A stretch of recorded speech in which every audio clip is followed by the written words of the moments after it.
Welcome to Smart in the City, the Babel podcast where we bring together top actors in the smart city arena, sparking dialogues and interactions around the stakeholders and themes most prevalent for today's citizens and tomorrow's generations.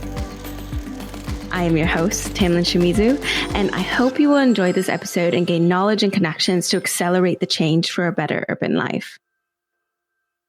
Smart in the City is brought to you by Babel Smart Cities. We enable processes from research and strategy development to co-creation and implementation. To learn more about us, please visit the Babel platform at babel-smartcities.eu. Hello, everyone, and welcome back to another episode. So today we have a very special episode. I know I say that a lot, but it is always true also, I have to say. And we're exploring how metropolitan areas can act as open air laboratories for urban innovation.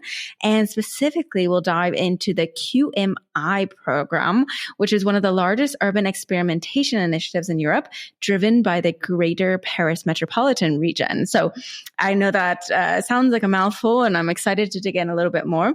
With me today to talk all about it are two experts on the topic that know all about the program.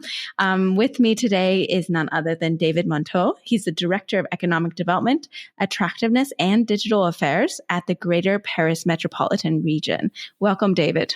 Thank you. Thank you for having me. Absolutely, my pleasure. And with him today, to accompany him and to bring vitality to the episode as well, I have with me Francesco Travagli. He's the Director of Investment Promotion and Facilitation at Choose Paris Region. Welcome, Francesco. Hi, Tamlin. Hi, everyone. Thank you for having me here with you today. Really excited to have you both here. Thanks so much for joining me. And I'm also super curious to learn more about this program myself. Before we get into that, I always like to start with a little bit of a teaser warm-up question. For that, I'd like to ask you, if you had to describe the Greater Paris region in only 3 words, what would those words be and why? Now I'm going to say, Francesco, you can go first. And David, if you want to build upon that with your own 3 words, you can. Francesco, do you have 3 words? Yeah, sure. I will start by saying that it's international. And I'm a kind of a representation of it because I'm Italian originally and I live in the metropolis of Paris. It's also international because I'm not the only one international living in Paris. 14% of its population is non-French.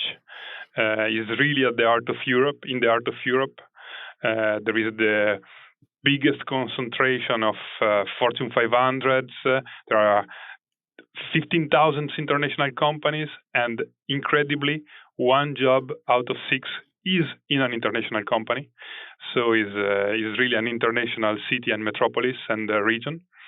So that would be my first adjective to describe the city, to describe the metropolis. Then I would say that is innovative, is really innovative.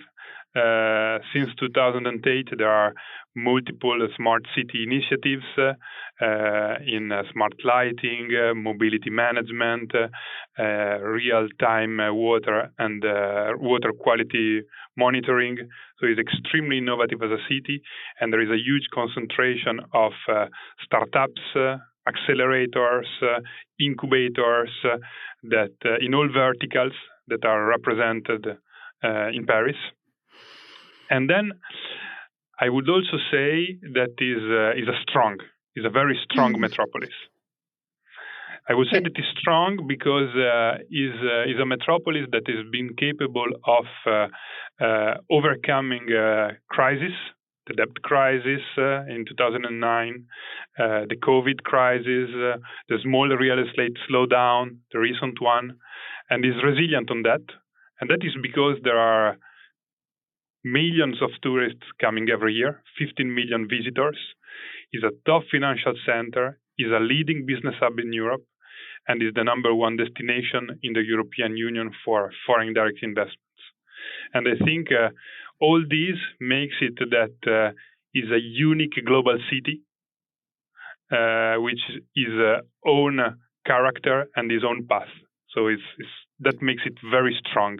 as a metropolis. Okay, good. Good 3 words. Now, David, what do you think? I'm assuming you agree, but can you build upon that with your own 3 words? Of course, I agree. I would maybe add something about the city itself. I mean, the Greater Paris metropolis, it's more than 7 million inhabitants, and it's a very dense city, the densest city in Europe. And it's as Francesco said, it's a vibrant city, a lot of innovation, and it's 500 billion euros GDP. So it's a huge city and a huge area, of course. And I would say, but as all the big metropolises in Europe and in the world, it's facing a lot of big challenges, including, of course, climate change, of course, the digital transformation, and also disparities between parts of the metropolis. So I would say what a word that's comes to my mind is the commitment. I mean, the city is and all the stakeholders. I mean, they're committed to tackling those challenges, including through innovation. So there is a kind of openness and commitment to find solutions, experiment solutions, and we'll get back to that, of course. But I think that's something interesting. That, of course, there are a lot of capabilities, but there's also this movement towards finding solution because we have no choice, but because we have big resources, financial, of course, talents. But Francesco told us about that. Yeah, very good. Okay, now we have a good, lots of words and a good picture about Paris and the Greater Paris region. I want to learn a little bit more about you, though, as people too. Maybe, David, can you start and tell us about yourself? Tell us about your background and your journey leading you into your role today. Yes, in a few words. Well, I have a tech background. I've worked for more than 10 years in a research organization, INRIA, which is the largest research institute in Europe for digital science, including artificial intelligence, networks, etc. And after that, I worked with the French government, where I was the co-founder. I helped to launch a national initiative, which is still called La French Tech, which is a national movement to support the growth of French startups, and of course internationally, but also locally in various parts of France. So I run this program for 5 years and launched it and ran it. And after that, where I worked with it, also I launched a company. I worked with a company, but the reason why I joined also the Greater Paris metropolis is also how innovation is a way also to, as I said, address big challenges at a big scale, because it's a big scale, and also how can innovation change the everyday life of everybody. And that's interesting when you're working for a city. It's really our everyday environment and the environment of company, of businesses. And I think how you can work on that through tech, but also with other kind of public policy also is very, very interesting. And that's what I've been trying to do in the last 5 years. Really interesting. I'm curious, are you originally from Paris or? Yes. Oh, very nice. Okay, so you're local Parisian. Very good. Then with Francesco, I would also love to know a little bit more about your background and where you came from. How did you end up? I know you're Italian, but how did you end up in Paris? And what's your technical or professional background as well? Interestingly and enough, I came here in Paris with the French Tech in 2016, and I met David at the time in 2016. So it's been long that we know each other. Before I've been working and living in other countries, it's been half of my life that I'm not in Italy, but it was a great journey here to Paris. And my background is I have a background of business developer and project developer. I created 3 profitable companies in the past, and had one good exit, successful one, not a huge one, but a successful exit. And I always worked in innovation consulting for large corporate. I contributed to the creation of 100 roughly tech venture, and I helped the company to get international, to develop in Europe, in Panama, in Brazil, in China, in the United Arab Emirates. And I worked also for a while in marketing and sales for large corporate in various sectors, from tech to finance, fast-moving consumer goods. And my real passion is really to help companies to develop, to expand, especially to develop internationally.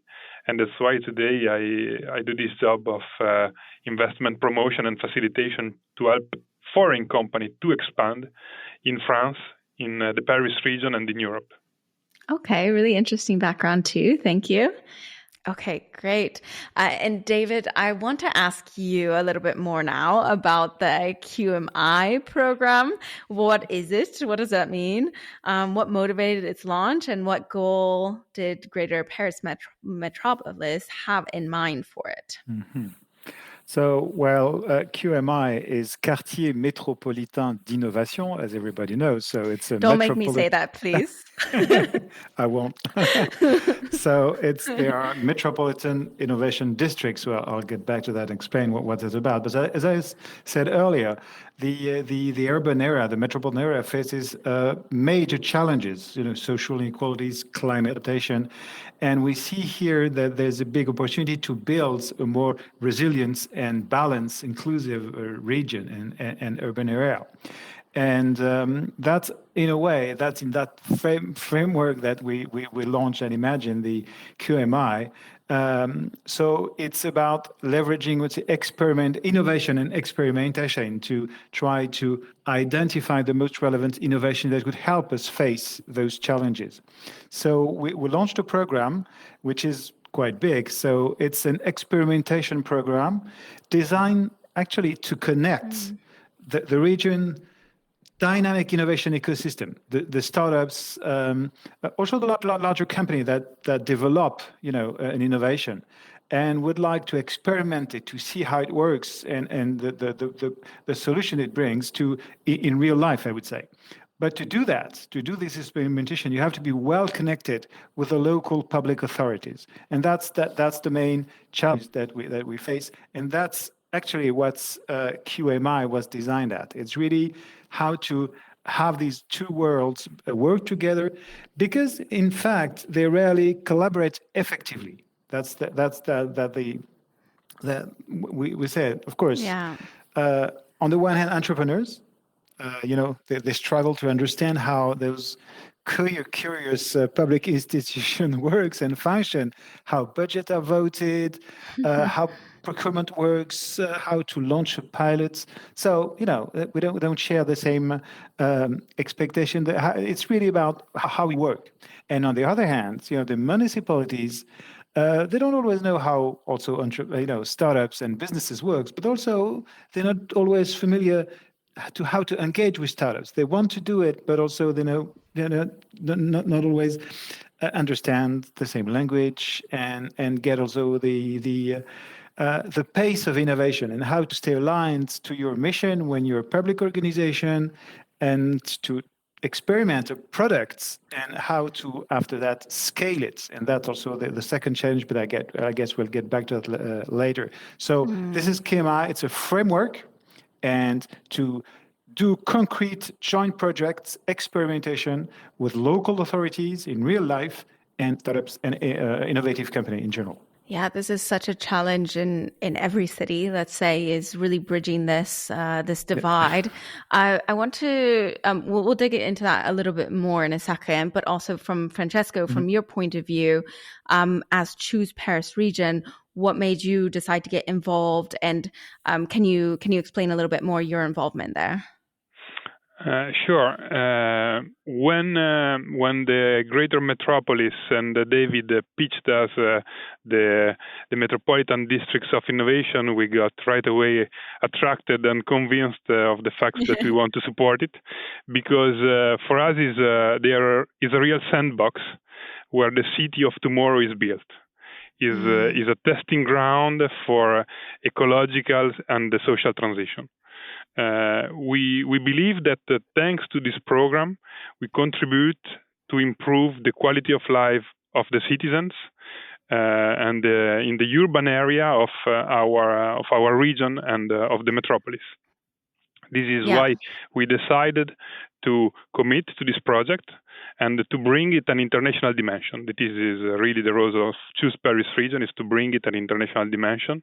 We have to identify foreign companies that could contribute positively to the local ecosystem, to the local districts of innovation, and we support them in the context of their pilot project to implement their pilot project in the region.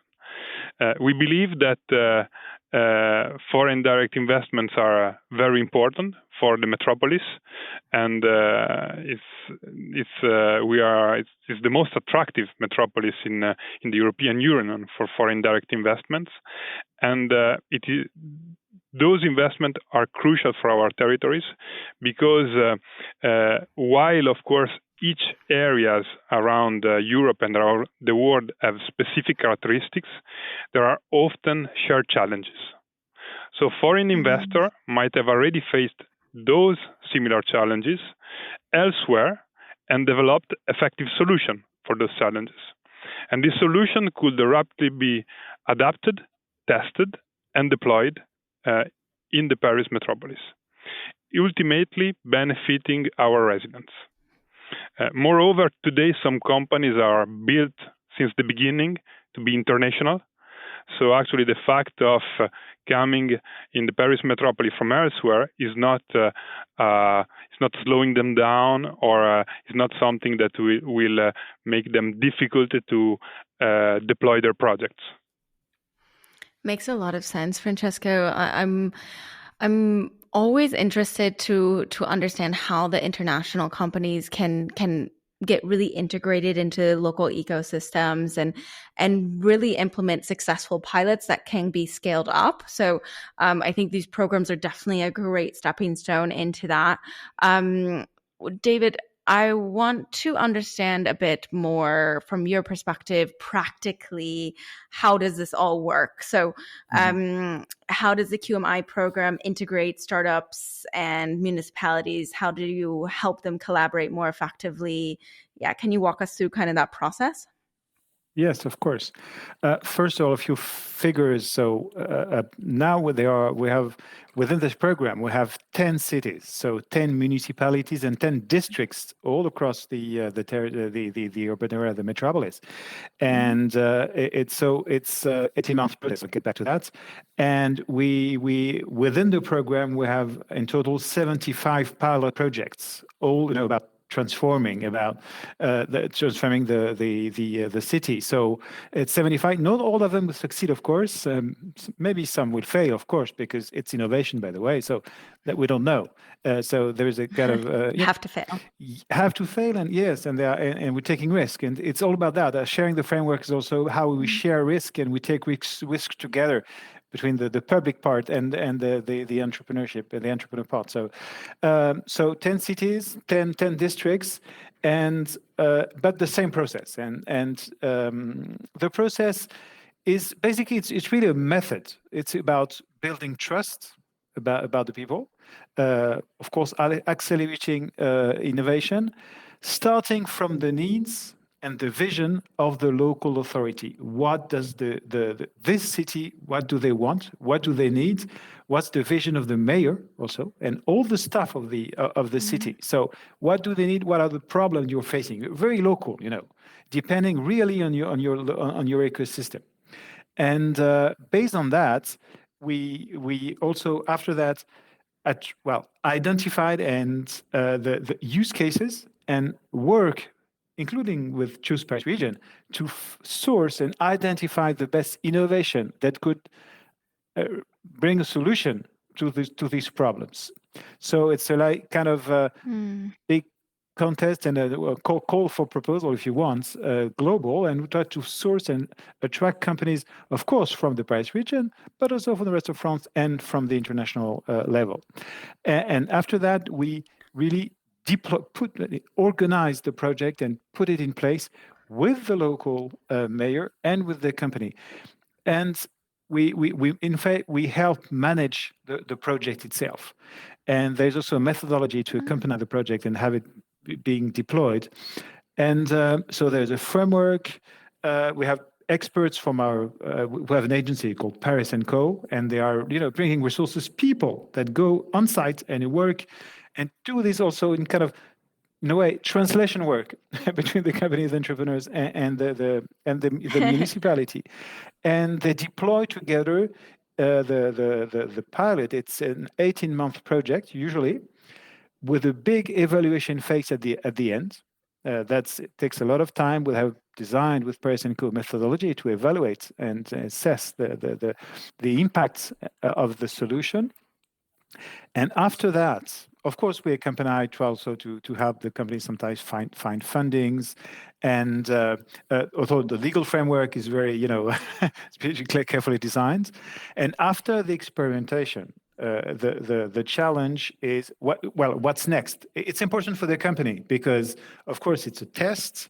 The Greater Paris is a huge market for such companies, but and having a first pilot and first test, first reference is very interesting. But after that, the promise is also how to either duplicate, because not all innovation can be scaled up totally, but they can be duplicated because the local conditions are very appropriate for such an innovation, and maybe in another city, in another part of the metropolis, can be very useful. So we encourage that, how to duplicate an innovation. And we have, for example, we have a dedicated fund, and we help also other cities to take, pilots and duplicate them, and we co-fund this to duplicate. So this means that when you enter for a company the QMI program, after that, you can have other references and other clients. That's the first thing. So it's really about testing and duplicating. And in some other cases, when there is a high potential for scalability of the solution, we also work on that. So this means that the question is not about duplicating at some different places. It's also about scaling it up at the level. We have 130 municipalities within the Greater Paris metropolis. So, as I said, it's a huge network. It's a huge market, and we can help scaling up. And in this case, what we do, one of the solutions that we do is that we ourselves do it. I mean, we have the contract with the company, and we propose the municipalities to deploy the solution in their city. We have just a few examples, and we've done that. For example, it's not all the time, but it's, of course, when you work in the digital sector and with data, scalability is also it's easier and it goes quicker. And we've done that just to give you an example. How do you observe the pedestrian flows in city center? To know how you could improve the flow into the city centers, also to promote the local shops and the local business. And we use tech to monitor that. So we've scaled that. It's now more than 80 city centers within the metropolis that use this technology. So we've scaled it up. And other examples for example, last mile logistics, etc. So you see, it's a process, really establishing the good conditions for an experimentation, having everybody, including the local authority, ready for it, sharing the same vision, alignment of vision, bringing the technology, experimenting, evaluating, and if successful and if interesting, trying to either duplicate or scale it up at the larger level. That's the program. I really love your focus on scaling, because I think there's a lot of different, like pilot programs or whatever there might be out there. But of course, the main goal is to not just do one-off projects, but really to see which ones are effective and give the companies the ability to scale these if they're successful. So really like your focus on that. Francesco, of course, this is a great opportunity for local companies, but your focus is on attracting international companies, making them aware of this program and the opportunities that it provides. Can you talk a little bit more about what strategies you use to promote the program globally, and also call out to all of the startups who are listening or any other innovative companies? How should they get involved? Yeah, sure. We use a combination of targeted communication and a more international or broader outreach to promote the program. So when it comes to direct reach out, we have opportunities we have companies that we know already that we know are interested in investing and experimenting their solution in the Paris region, and they just waiting for the right opportunity to invest or to get involved.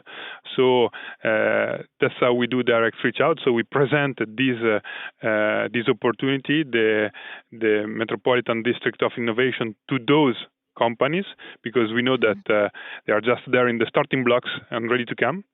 And in addition to that, we also organize dedicated webinars to present the initiative to foreign company and investors.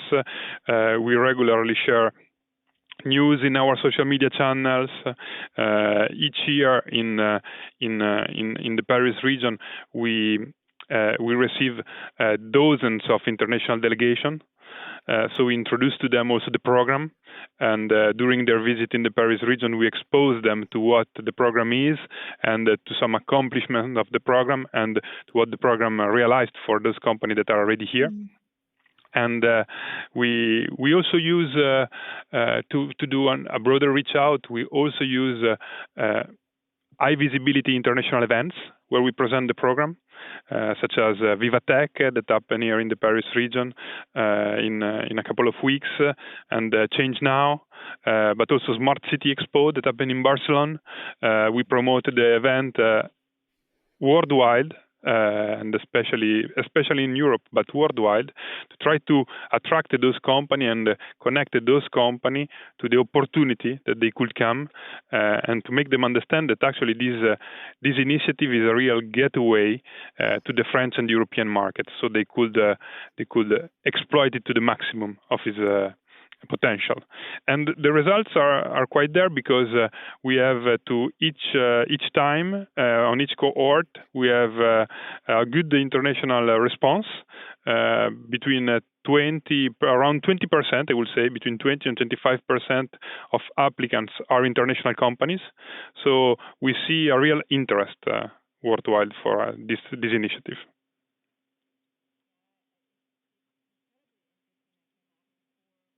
Yeah, it's incredibly interesting, I can imagine, for the startups, and a great opportunity. I also, though, want to talk a little bit about the challenges. So obviously with programs like this, or just in general with scaling innovation, there are some big challenges. I want to hear from both of you. Maybe David, you want to start? What do you think is the biggest challenge today for Greater Paris when it comes to attracting and scaling these innovations? And what would really help you accelerate the change that you want? Mm-hmm. So here we're speaking, of course, about really innovation in terms of transforming the city, not innovation in general, but it's for us in how, again, it's about leveraging innovation to transform the city, to adapt it to climate change and etc. I think, as I said, for Greater Paris, as I said, it's a huge market, but a fragmented market. So that's first thing. From the US and from China, they say the same about the European market. The European market's a big market, but a very fragmented market. So in a way, it's kind of that's also something, and that's one point we try to address with QMI. So we know that it's organized this way because in urban innovation, it's the municipality, the local authority is always key. It's not always the client, it's always key, it's always there. And that's a very strong characteristic and feature of this kind of innovation, urban innovation, or public innovation in general. That's our part. It's about sharing the culture, having them take risk with them, so that the local municipalities, they share the risk and they trust us. So it's really about building trust, develop this culture of risk-taking, also enhance the reputation of the public sector in France. I think it's also a challenge because it does not always have big reputation. Whereas I see, all the mayors in these cities, even very local cities, not the richest one, not in central metropolis, in the center of the metropolis, are really experimenting very interesting things. And it's an urban environment, which is quite different from, for example, the center of Paris. And so it's very important also to address these parts of the metropolis. So I think fragmentation of the market and sharing the culture, and well, that's what we are trying to do. And well, later, if you want, I can give you also examples of concrete projects that we've experimented. But to answer your question, that's my concept. Yeah, please. Actually, please go ahead. I would love actually some examples if you want to give any. That sounds exciting. So please go ahead. Well, okay, let's go. I chose two actually. The first one is very tech with AI, and the second is not tech. That's on purpose, but just to give you an idea of what kind of project we work with. So the first I would mention is called Istia. It's the mission of the product of this company is to improve indoor air quality through AI solutions. So there are sensors and a digital platform, a dashboard to monitor the pollutants indoors, in offices, buildings, and public facilities. So it's about measuring air pollution. So we did a deployment from September 2024 in 3 public buildings in a local city called Aulnay-sous-Bois, in the suburb of Paris, and the reliability of the system has been demonstrated, and there's good data quality. So, and on top of that, also there is an oncoming a new regulation for building management system, which is coming in France. So which will encourage developing such solutions. So it's been tested in Aulnay-sous-Bois, and we are currently assessing the health impacts with, for example, insurance providers, etc., of such solutions, and we'll see. So it's in the evaluation assessment phase, and we'll see after that, if there is a possibility to scale such a system. So that's the first thing. We have another example I have in mind also, just quite connected to that, is about managing the energy consumption in public building. How do you monitor the consumption of energy in public buildings? And we are with the company working to develop solutions, AI-powered solutions to do that. So it saves money, and of course it's more resilience. And so we are expanding that, for example, presently in 3 cities, but we plan to deploy it up to more 60 cities, which will represent more than 1,000 buildings. So it's quite a big project.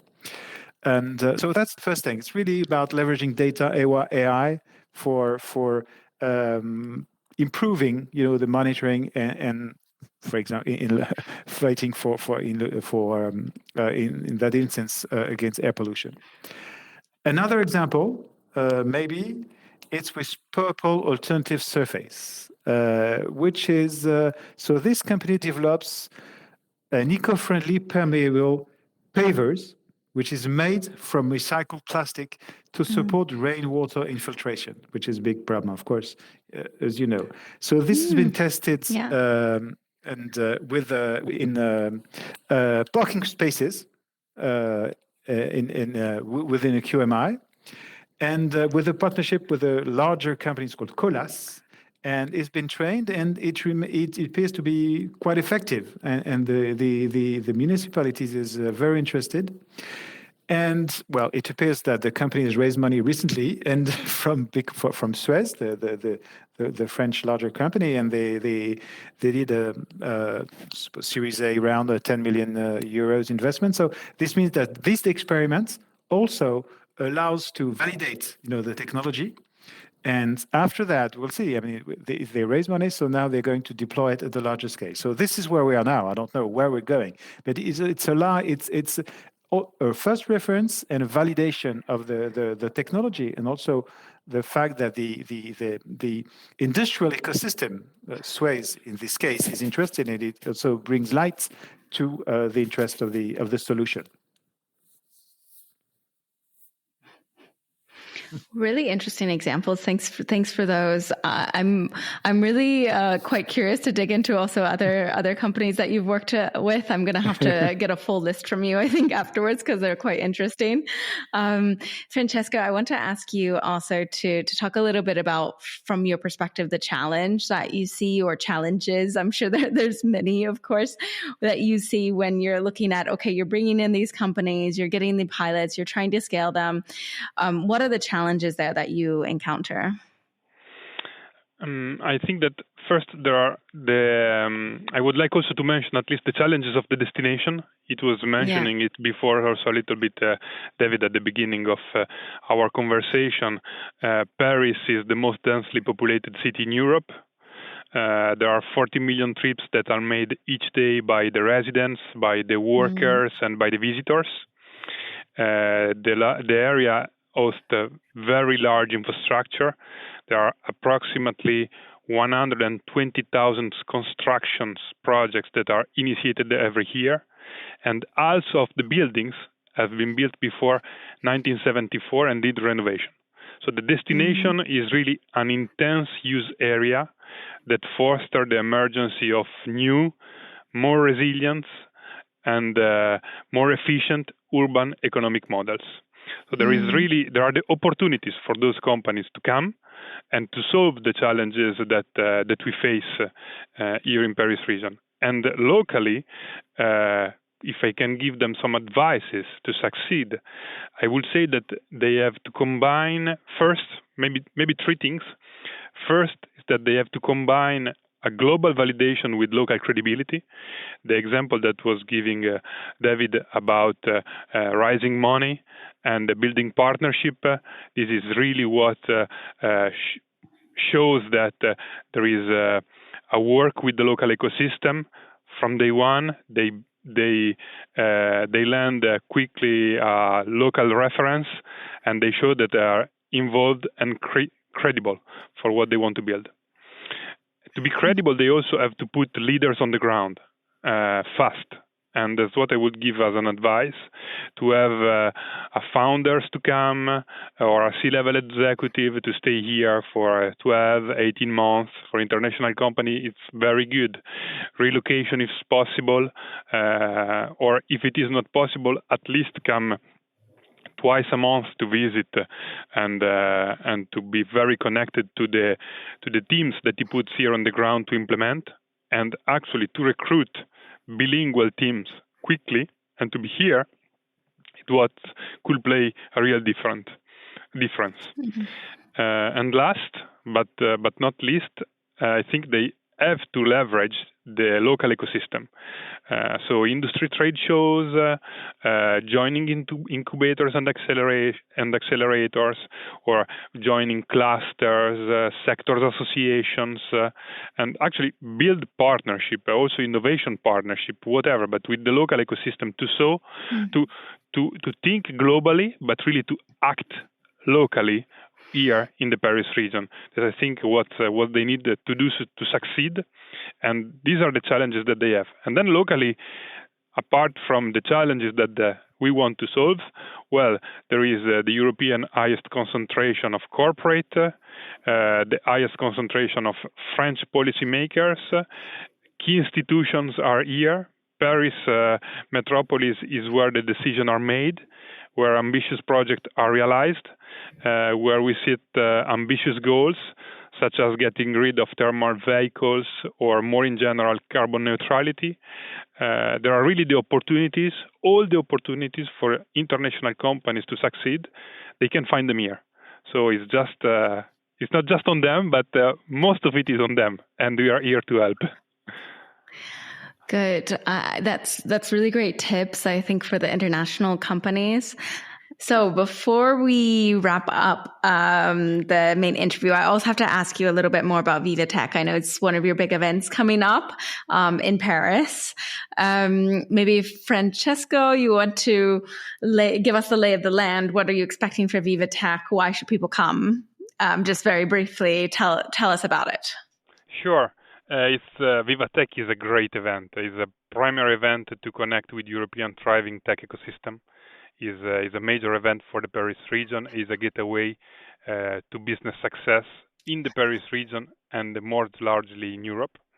In 2025, just in a couple of weeks, we are putting again exclusive discovery programs for international companies to come, and we give them key insights, influential connections, and we try to present them game-changing business opportunities.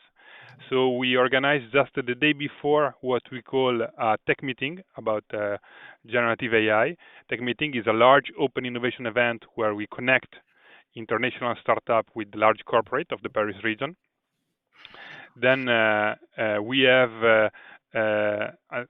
something that we call the exposition tour on starting on the 11th of June, the first day of VivaTech. They are basically 1 hour tour with at least three stops to local stakeholder booths to build connection again between international companies that come to VivaTech and the local player that might be territories but also large corporates. And we are organizing 3 exposition tours, one on health tech, one on artificial intelligence, and one on energy transition. Mm-hmm. And then we have many other side events like a tech night on the Seine River on a boat, just to give an example, but also to be more business oriented. That the tech night, it will be one-to-one business meeting with our sector expert on smart city, mobility, energy transition, life science, and all the company that want to be part of this program, they can go on our website, which is chooseparisregion.org. In the menu on top of the website, there is written VivaTech. They cannot miss it. You guys cannot miss it, and you just click there and register to some of the events and activities that we organize during VivaTech. Okay, you had me at boat. I love it when I can go on the boats and everything during the event. So yes, I'm in. David, I think he covered it pretty well. Did you want to add anything quickly to that? No, the fact that we at the Greater Paris Metropolis will have a booth where we want to showcase, and then we'll have 20 demos, companies that within QMI that with some pilots, and 20 will go and showcase their solution and show insight, the evaluation of this test. So it's going to be, and the major topics AI for urban transition. So it's a good way to learn also from other companies and experiments that have been launched in the Greater Paris Metropolis. Okay, sounds good. So now we've talked about all the topics, I believe, but now we get to go into our fun segment. And the segment I have for you today is called Flip the Script. Flip the script. You are the one asking the questions, and I'll be the one answering them. And that's when I get to sit back when I have 2 guests. And basically I've learned that you guys are actually asking the best questions to each other. So now's your opportunity. Francesco, do you have a question for David? What will happen next? We had already 2 cohorts. And what will be the next, what are coming next for QMI? Well, I would say in the philosophy behind QMI is about experimenting. And I think we're still happening. It's also an experiment in itself. It's an experiment in terms of also policy. As you said, we have 2 cohorts, 75 atlas that are being run. We will see the results, and we will see, should we scale it a little bit, the program itself? I don't know yet. We'll also have, since it takes time, we have developed the pilots, and we have the scaling phase is not at its end. So we have to do all these big efforts to scale few of them. So this is still coming. There's maybe one point that we have, and we'll work on DICE together, I guess, is also how can we internationalize the QMI itself. And I think although we have contacts with other metropolis and big cities in Europe, and try to have, maybe if the expectations that are being run in two different cities together, it's also interesting because first, it's close in the market. So it's you can start by being in Paris and then go to, I don't know, Vienna, Berlin, or go to Rome, and having a European network of experimentation district could be interesting. And so we are establishing links with other big cities, and we're working on that. We don't know where this will lead us, but that's something so interesting, including for non-European companies at some point, because you can enter the European market through different cities. So it could be also a way to address the question of fragmentation of the market. So that's an idea. We'll see. Sounds interesting. Now I have to ask you. I'm excited to see what happens next. So I'm excited. I'm excited for that. So David, I would like to ask you if you have a question for Francesco. Yeah, I will generally, because we have the figures a few days ago. I think the global situation is quite complicated and difficult. And we see that in Europe, the level of international investment is slowing down in a way. So the question is, what can we do? Or what are we doing now on that topic? And especially for the Paris region, I think it's a challenge, but we have really good assets to address, especially, of course, today we spoke about urban innovation and the urban business as such. But more generally, what are your insight on that? It's good. I will have 20 minutes to answer that question. No, it's okay. Very good. I will try to be as brief as possible, but very good.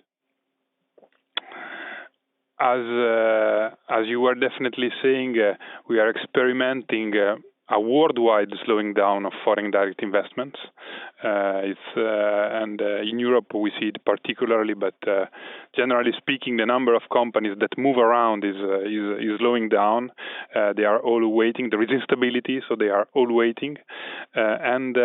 What we saw, what I can say is that. Even if there is this situation, I can say that the Paris region still stays very attractive. It's still the most attractive region in the European Union, and we have a very slight slowdown in 2024, and we are positive for 2025. I believe that between these geopolitical instability and situation with the USA, with China, what is very important for us right now is also to strengthen, to build on what you were saying, to strengthen our partnerships with the European actors, with the other European metropolis, with the other European countries. Because today, roughly 54% of the investments in the Paris region comes from Europe, and I believe we could go much higher. So it will be very important to strengthen the connection with them, with the other countries, with the other metropolis, to have a win-win situation, to have them to make their project expand in the Paris region, and also the other way around, to help our project to go there and build technological partnership, build the research and innovation partnership. And another key to answer what you are saying is just as we were always very attractive, and there was a huge dynamic and traction in the foreign direct investments, we also benefit of a flow of investment that came all alone in the Paris region. And I think now is the good moment to understand clearly what we need and go very specific on the needs that we have locally. To start from there, to build our offer, and go as soon as possible to go out and reach out to go to those investors and propose our offer, and to go to those investors that have a real added value for the local ecosystem. This is how I will try to answer your very difficult question.